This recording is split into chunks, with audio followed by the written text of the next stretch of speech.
Les papas, ça sent. Oui, je sais, dit comme ça sonne drôle, mais reste avec moi. Les papas, ça sent quelque chose.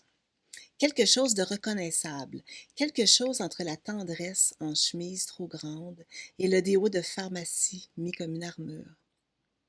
Il y a des papas qui sentent les épices et le vent d'hiver, d'autres la bibliothèque, l'encre, la pensée vagabonde.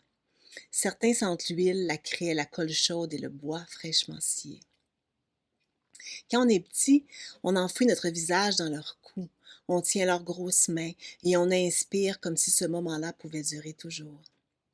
Ça sent l'après-rasage mêlé à la sauce tomate, le t-shirt pas lavé depuis 3 barbecues, des relents de gazon tondu, de café noir, parfois de cendre. Un mélange étrange qui disait « T'es correct ici ». Une odeur qui dit « Je suis là », même si elle ne sait pas dire « Je t'aime » avec des mots. Et quand le papa n'était pas tout à fait là, on l'a senti dans les bras d'un autre. Le père de notre meilleure copine, le prof de gym bienveillant, le chum de maman resté juste 3 printemps, mais qui laissait toujours des miettes de chips dans le divan. Et parfois, on a eu un papa pas si doux et maladroit.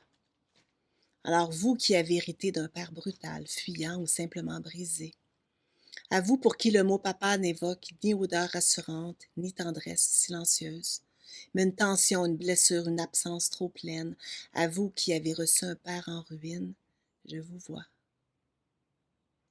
Et je vous envoie de l'amour, même si ce sera reçu à rebours. Les papas, parfois, ça reste. Dans la façon de couper un melon d'eau, dans une phrase qu'on sort exactement comme ils la disaient, même quand ils ne sont plus là, même quand leur linge est plié dans une boîte qu'on n'ouvre plus. Leur odeur flotte entre les neurones et le cœur. Mais les papas, parfois, ça part. Un peu, beaucoup, trop tôt.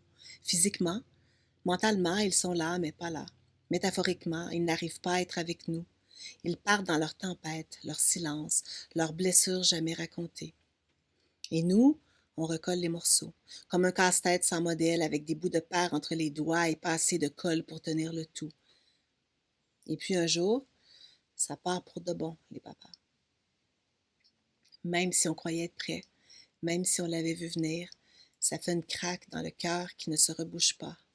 Le souffle s'arrête, le vide s'installe et on reste là, avec ce qui reste.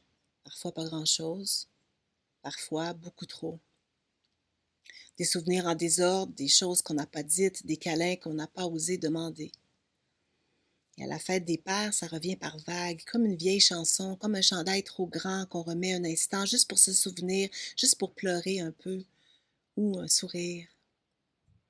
Car les papas, ça reste quand même dans les traces qu'ils laissent au sol quand ils rentrent de la job, dans leur manière de te donner un bec sans trop de bruit, dans une expression bizarre qu'ils disaient tout le temps et que tu te surprends à répéter comme par accident.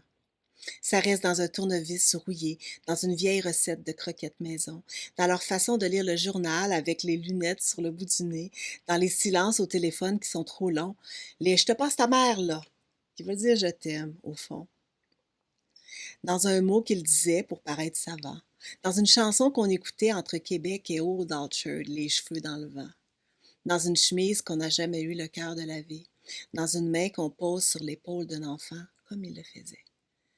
Aujourd'hui, c'est la fête des pères et pour moi, c'est la première sans le mien. Alors je pense à vous, vous avec un papa fatigué, absent, compliqué, doux, dur, parti trop tôt ou jamais vraiment arrivé. Et je pense à ce qu'on garde, à ce qu'on répète malgré soi, à ce qui reste, même quand il n'y a plus personne. Parce que les papas, parfois, ça part. Mais souvent, ça sent encore et au fond de nous, il reste.